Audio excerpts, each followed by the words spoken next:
عرضی اور سوامی سماوی میں اللہ رب العالمین کی ہمارے اور آپ پر بے شمار نعمتیں ہیں، بے شمار انعامات، اور اللہ رب العالمین کی ان تمام نعمتوں میں ایک نعمت، اللہ رب العالمین کا ایک انعام اولاد کی نعمت بھی ہے۔ جس گھر میں اولاد نہ ہو وہ گھر اور وہ چمن بہت ہی سونا سونا لگتا ہے، اور جس گھر میں اللہ رب العالمین کی یہ نعمت بچوں کی شکل میں، اولاد کی شکل میں، معصوموں کی شکل میں اور بچوں کے ان کھلکھلاتے چہروں کی شکل میں موجود ہو تو وہ گھر بہت ہی شاداب اور بہت ہی آباد رہتا ہے۔ اسی لیے ہم اور آپ جب قرآن حکیم کو پڑھتے ہیں تو خاص طور پر دو باتوں کا تذکرہ اللہ رب العالمین نے اولاد کے تعلق سے بیان فرمایا ہے۔ پہلی بات کا ذکر اللہ رب العالمین نے اس آیت کریمہ کے اندر بیان فرمایا جو میں نے آپ کے سامنے پڑھی ہے کہ المال والبنون زینت الحیات الدنیا، کہ مال اور اولاد یہ دنیا کی زندگی کی زیب اور زینت، یہ ہمارے اور آپ کی زندگی کی ایک بہت بڑی رونق ہے، ہمارے اور آپ کی زندگی کی ایک بہت بڑی چہل اور پہل ہے۔ اللہ رب العالمین نے اگرچہ اس آیت کریمہ کے اندر مال اور اولاد کا ذکر اس پیرائے میں بیان فرمایا ہے کہ مال کو اور اولاد کو ہمیں آخرت کی زندگی پر ترجیح نہیں دینی چاہیے، لیکن یہاں لفظ زینت کا جو اللہ رب العالمین نے تذکرہ فرمایا ہے وہ ہماری اور آپ کے فطری تقاضوں کے بالکل عین مطابق اور ہماری اور آپ کی زندگی کی ان خوشیوں کے عین مطابق ہے جو اولاد کی شکل میں اللہ رب العالمین ہمیں اور آپ کو عطا کرتا ہے، اور جس کے ذریعے سے ہمیں اور آپ کو زندگی کی وہ محبتیں اور زندگی کی وہ خوشیاں اور خوشحالیاں حاصل ہوتی ہیں جس کے لیے انسان اپنا سب کچھ قربان کر دینا گوارا کر لیتا ہے۔ اور دوسری بات کا تذکرہ اللہ رب العالمین نے قرآن مجید کے اندر یوں بیان فرمایا کہ اولاد یہ انسان کے اور ہمارے اور آپ کے ماں اور باپ کے آنکھوں کی ٹھنڈک، انسان کے دل کو، اس کے قلب و جگر کو اور اس کے ذہن و دماغ کو اپنی اولاد کو دیکھ کر، اپنی اولاد کو پا کر، ان کی خوشیوں کو دیکھ کر بڑی ہی خوشی کا احساس ہوتا، اور ان کی آنکھوں کو وہ سرور اور وہ لذت محسوس ہوتی ہے جس کا وہ بیان نہیں کر سکتا۔ اسی لیے ہمارے یہاں کہا جاتا ہے کہ اگر آدمی اپنے اولاد کے بارے میں کوئی چٹھی لکھے یا خط لکھے، اپنے بچوں کو مخاطب کرے تو کہتا ہے کہ میرا لخت جگر، میرا نور نظر، میرا نور چشم، یہ سارے معنی الفاظ کے اسی بات پر دلالت کرتے ہیں کہ آنکھوں کی ٹھنڈک، اور قرآن مجید نے اس کو پروف کیا، قرآن مجید نے اس کو پروف کیا۔ آپ حضرت موسیٰ علیہ السلام کا قصہ پڑھیے جہاں ان کی ماں نے اس خوف سے کہ بچہ پیدا ہوا ہے اور ظالم فرعون کا یہ اعلان ہے کہ ہماری سلطنت میں جو بھی بچہ پیدا ہوگا اسے قتل کر دیا جائے گا، تو موسیٰ علیہ السلام کی ماں نے اپنے اس شیرخوار بچے کو ایک تابوت میں بند کر کے دریا کے حوالے کر دیا۔ وہ تابوت جا کر کے فرعون کے محل کے کنارے لگا۔ فرعون کی بیوی نے جب اس تابوت کو دیکھا تو اسے کھولنے کا حکم دیا۔ جب کھولا گیا تو اس میں ایک کھلکھلاتا ہوا مسکراتا ہوا چہرہ ایک معصوم شیرخوار بچے کا تھا۔ تو آپ جانتے ہیں کہ فرعون کی بیوی نے اپنے شوہر فرعون سے جو بچوں کے قتل کا آرڈر دینے والا تھا اور تحقیق کرنے والا تھا، اپنے شوہر سے کیا کہا؟ قرآن مجید نے بیان فرمایا، بیوی اپنے شوہر سے کہتی، بعض مورخین نے لکھا ہے کہ فرعون کے پاس کوئی اولاد نہیں تھی، ماں کی خواہش ہوتی ہے، بیوی کی خواہش ہوتی ہے کہ اس کے پاس بھی اولاد ہو جائے، اس کا دامن مراد بھی اللہ رب العالمین بھر دے۔ تو اللہ رب العالمین بیان فرماتا ہے کہ فرعون کی بیوی اپنے شوہر فرعون سے کہہ رہی ہے، قرۃ عین لی ولک، یہ بچہ جو تابوت میں نکلا ہے اور کہیں سے بہتے بہتے دریا کے کنارے ہمارے محل کے پاس آ کر کے اس کا تابوت ٹھہرا ہے، یہ تو میرے اور تمہارے آنکھوں کی ٹھنڈک ہے۔ قرآن نے یہی لفظ استعمال کیا، قرۃ عین لی ولک، میرے اور تمہارے آنکھ کی ٹھنڈک ہے۔ لا تقتلوا، کہا اسے، اس بچے کو قتل مت کرو۔ کہا بہت سارے بچوں کا تم نے قتل عام کر دیا، لیکن یہ بچہ جو بہ کر کے تابوت کے حوالے سے ہمارے محل کے پاس آیا ہے، لا تقتلوا۔ اس عورت کی آواز میں، اس کی صدا میں کتنا سوز تھا، کتنا درد تھا۔ کہا لا تقتلوا، عسیٰ ان ینفعنا، ہو سکتا ہے یہ بچہ ہم کو بڑا ہو کر کے کچھ فائدہ پہنچائے، ہمارے گھر میں کوئی اولاد نہیں ہے، ہمارے گھر میں کوئی اولاد نہیں ہے، یہ بڑا ہو جائے گا، اس کی ہم پرورش کریں گے تو یہ ہمارے بڑھاپے کی لاٹھی بن جائے گا،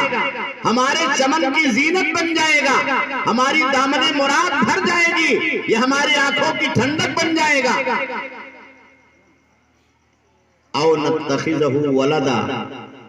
یا اگر نہ صحیح تو ہم اسے اپنا منہ بولا بیٹا ہی بنا لیں گے، ہمارے پاس کوئی بچہ نہیں۔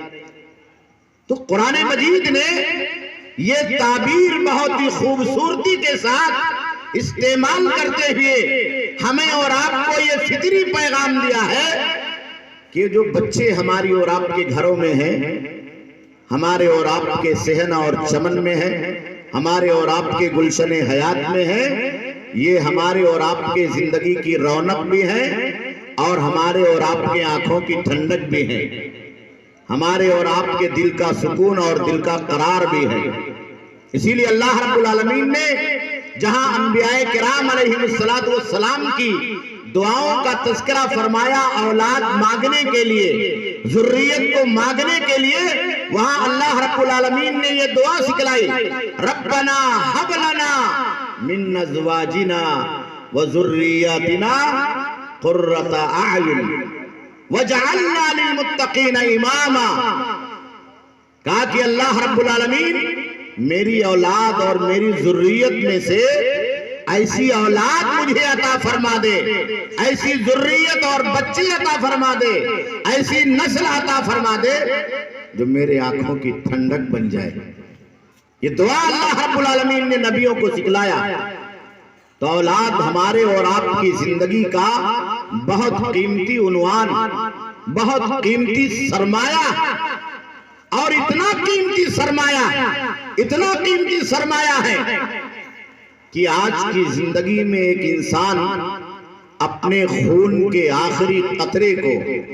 اپنے پسینے اور محنت کی کمائی کے ایک ایک پائی کو، ایک ایک ٹکڑے کو اپنی اولاد کے لیے قربان کر دینا چاہتا۔ ایک بوڑھا باپ جو چل نہیں سکتا، جس کے بدن کے اندر طاقت نہیں ہے، قوا مزمحل ہو گئے ہیں، اس کے دل کی بھی یہ آس ہوتی ہے کہ اگر میری نگاہوں کے سامنے میرا بچہ میرا نور نظر لڑکھڑاتا ہوا نظر آتا ہے تو طاقت نہ ہونے کے باوجود بھی وہ اسے سنبھالا دینے کے لیے آمادہ اور تیار نظر آتا ہے۔ تو یہ ہماری اور آپ کی زندگی کا بہت ہی بڑا قیمتی سرمایہ ہے۔ اس لیے ہمیں اور آپ کو چاہیے کہ ہم اور آپ اپنے اس نعمت کی، اولاد کی نعمت کی، بچوں کی نعمت کی قدر کریں اور انہیں اپنی زندگی میں نیک اور صالح بنانے کی کوشش کریں۔ دو ذمہ داریاں اللہ رب العالمین نے عطا فرمائی اولاد کے تعلق سے۔ پہلی ذمہ داری یہ ہے کہ ہم اور آپ اس بات کی جد و جہد کریں کہ ہمارا بچہ،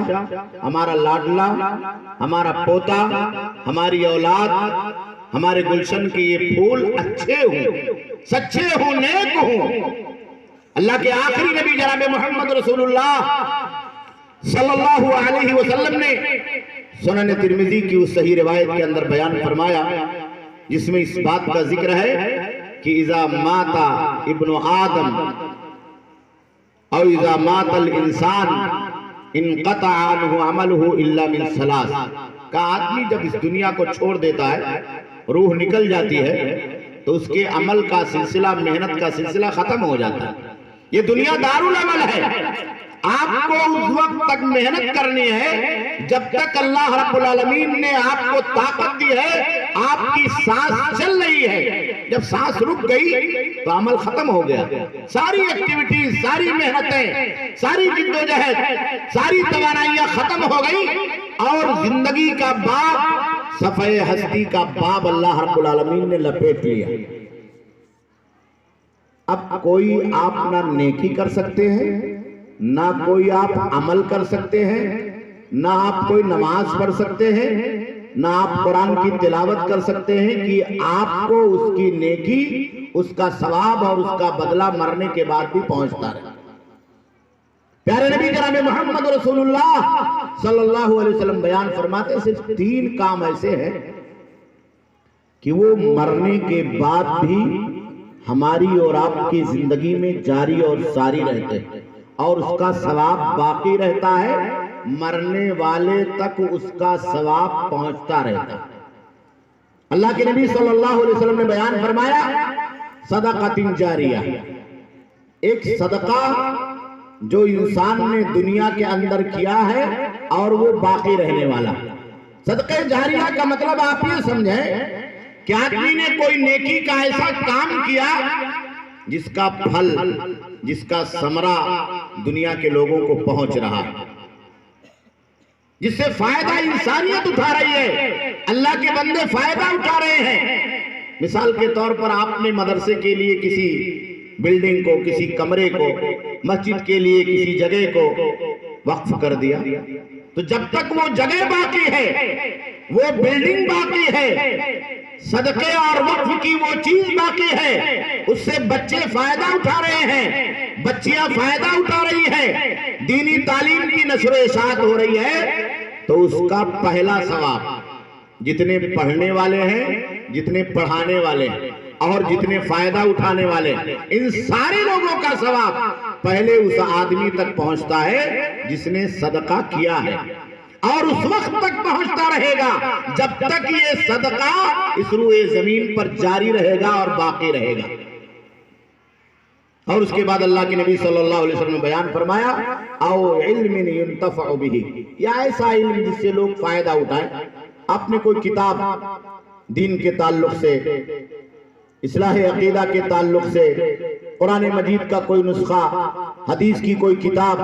اللہ کے نبی جناب محمد رسول اللہ صلی اللہ علیہ وسلم کی سنتوں کی کوئی کتاب آپ نے چھاپ دی، اس میں مدد کر دیا،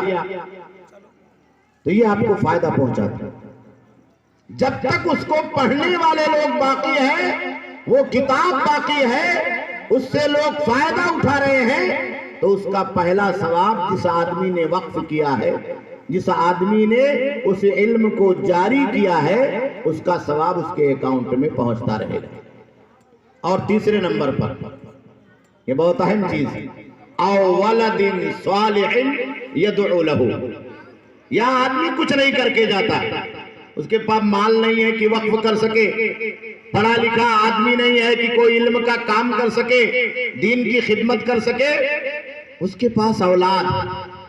تو وہ اپنے اولاد کو نیک چھوڑ کر کے جاتا ہے، اچھی تربیت دیتا ہے، ایمان سکھاتا ہے، دین سکھاتا ہے، قرآن سکھاتا ہے، نبی اکرم صلی اللہ علیہ وسلم کی سنت سکھاتا ہے، اور نیکی کا وہ تمام راستہ بتاتا ہے جو اللہ نے بتایا ہے، پیارے نبی جناب محمد رسول اللہ صلی اللہ علیہ وسلم نے بتایا۔ او ولد صالح یدعو لہ، یا نیک اولاد چھوڑ کر کے جاتا ہے جو اپنے ماں اور باپ کے لیے، میت کے لیے دعا کرتی۔ اب دیکھیے اللہ کے نبی صلی اللہ علیہ وسلم نے اس ولد صالح کی صفت یہ ذکر کی ہے کہ وہ اپنے مرنے والے کے لیے، مرحوم باپ کے لیے، مرحومہ ماں کے لیے، اپنے والدین کے لیے دعا کرتی۔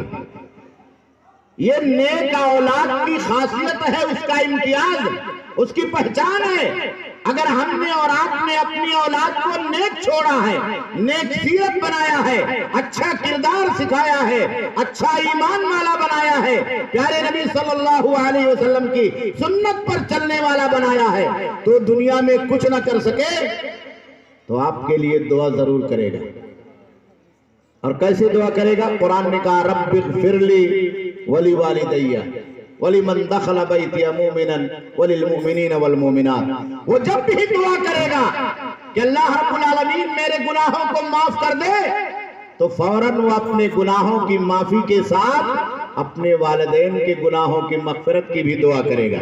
رب اغفر لی، اللہ تعالیٰ مجھے معاف کر دے، ولی والدیہ میرے ابا امی کو معاف کر دے، کیونکہ وہ نیک ہے۔ اور اگر نیک نہیں ہوگا،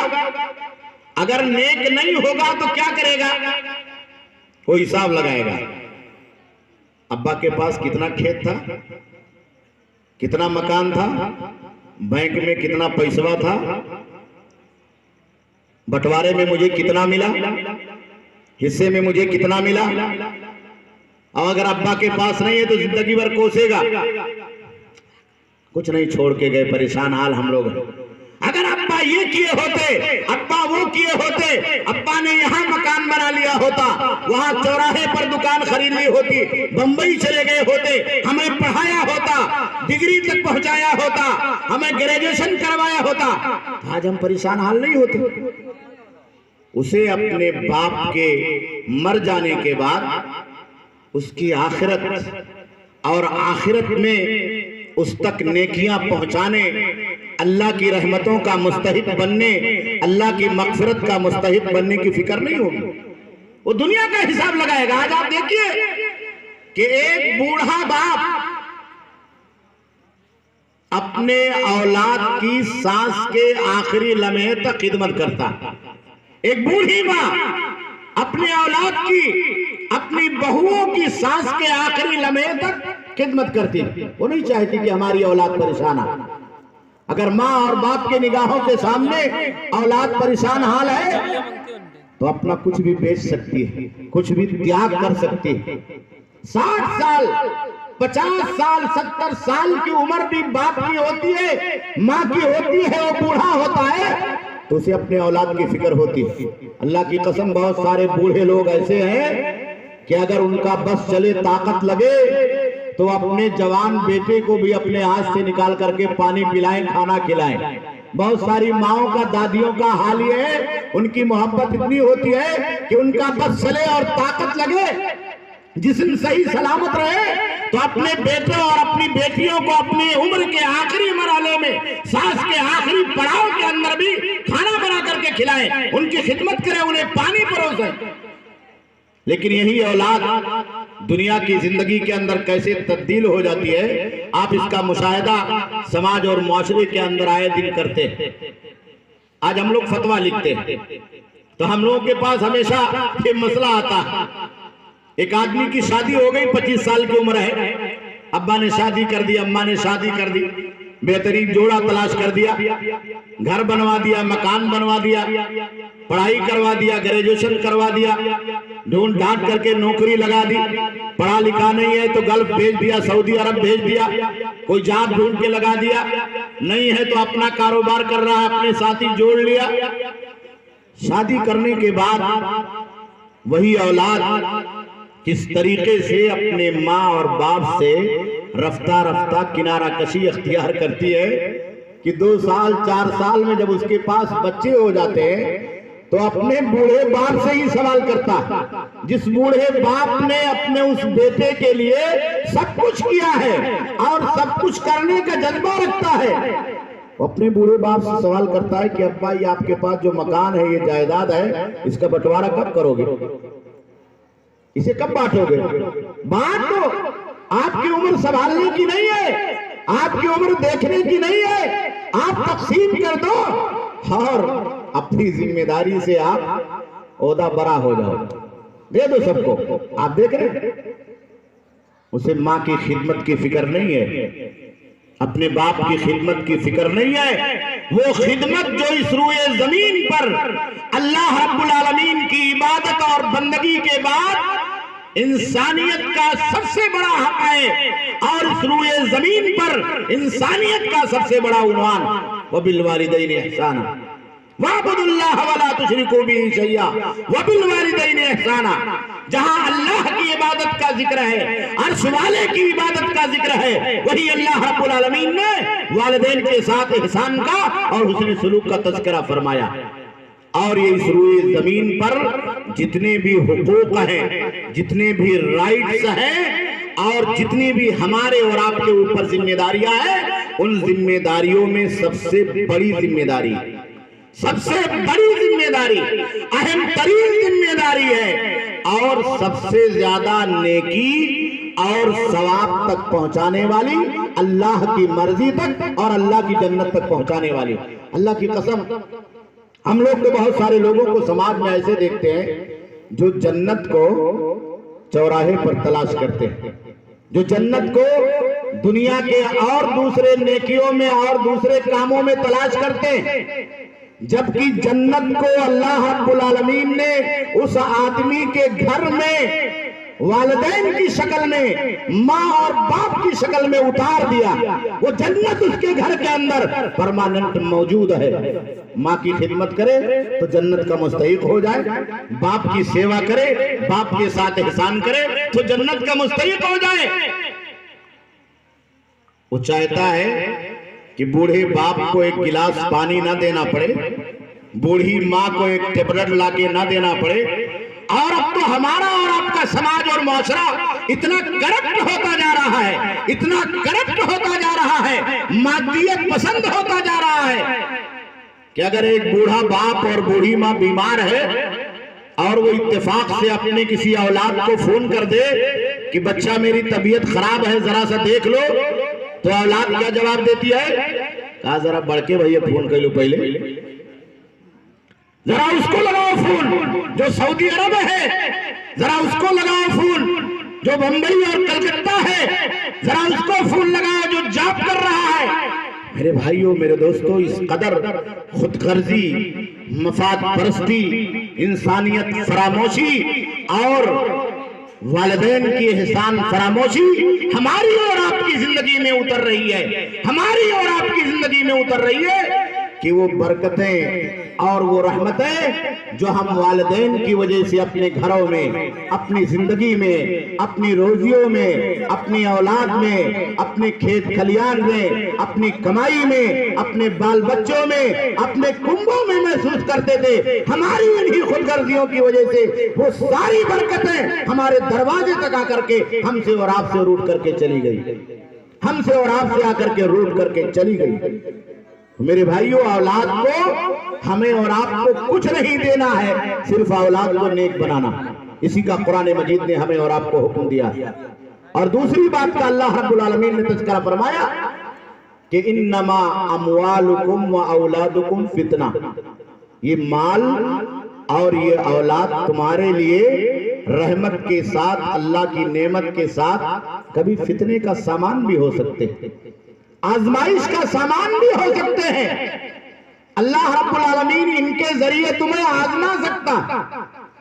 آزمائش کیسے ہوتی ہے؟ آزمائش کیسے ہوتی ہے؟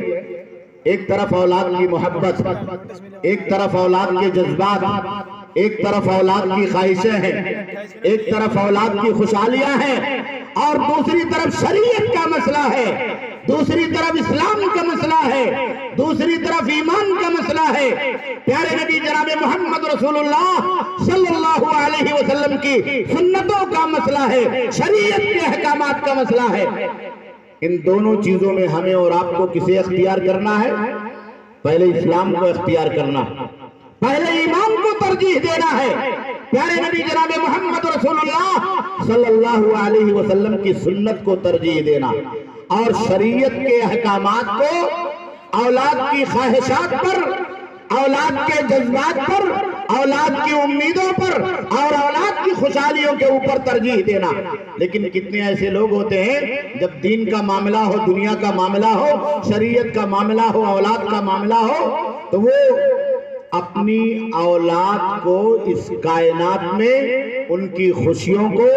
اور ان کے زندگی بنانے کو ترجیح دیتے ہیں۔ نہ حلال کی پرواہ ہوتی ہے، نہ حرام کی پرواہ ہوتی ہے، نہ اسلام کی پرواہ ہوتی ہے، نہ ایمان کی پرواہ ہوتی ہے۔ وہ چاہتے ہیں کہ جس طریقے سے بھی ممکن ہو سکے، جتنی پہنچ اور طاقت ان کو حاصل ہو سکے، وہ اپنی اولاد کو خوشحال بنا کر کے جائیں، اپنی اولاد کو مالدار بنا کر کے جائیں، اپنی اولاد کو اس دنیا کے اندر بہت زیادہ جائیداد والا، پراپرٹی والا، حصے اور بکرے والا اور اپنے والدین کی طرف سے ٹرانسفر پانے والا مالک بنا کر کے جائیں۔ میرے بھائیوں، میرے دوستوں، یہی ہماری اور آپ کی ناکامی، یہی بہت بڑا فتنہ۔ جہاں شریعت کی بات ہو، ایمان کی بات ہو، اللہ کی بات ہو، رسول کی بات ہو، حلال و حرام کی بات ہو، اسلامی احکامات کی بات ہو، وہاں ہمیں اور آپ کو اسلام کو، ایمان کو آگے کرنا پڑے گا، اولاد کو پیچھے کرنا پڑے گا، بیوی اور بچوں کو پیچھے کرنا پڑے گا، تب ہم اور آپ کامیاب ہوں گے اور ہماری اور آپ کی اولاد نیک ہوگی، سچی ہوگی۔ اسی طریقے سے دو تین باتیں ذکر کر کے میں اپنی بات ختم کروں گا، وقت نہیں ہے، کہ اولاد کو ہمیں اور آپ کو تین باتیں خصوصی طور پر سکھانا۔ ایک صحیح اسلامی عقیدہ کیا ہے؟ سورہ لقمان میں اللہ رب العالمین نے حضرت لقمان علیہ السلام کی وصیتوں کا ذکر فرمایا، آپ اسے پڑھیں۔ پہلی وصیت حضرت لقمان علیہ السلام، یا بنی لا تشرک باللہ، اے میرے بچے کبھی شرک مت کرنا، کبھی شرک مت کرنا۔ یہ بنیادی عقیدہ جس نے اپنے بچوں تک ٹرانسفر نہیں کیا، دنیا کی دولت آپ ٹرانسفر کر دے، دنیا کا مال آپ ٹرانسفر کر دے، دنیا کی جائیداد آپ اس تک پہنچا دے، کوئی چیز اس کے کام آنے والی نہیں اگر وہ شرک میں ڈوبا ہوا، بت پرستی میں ڈوبا ہوا ہے، غیر اللہ سے محبت اور عقیدت میں ڈوبا ہوا۔ اس لیے آپ اس بات کو دھیان رکھیں، بار بار جب عقیدے کی بات کی جاتی ہے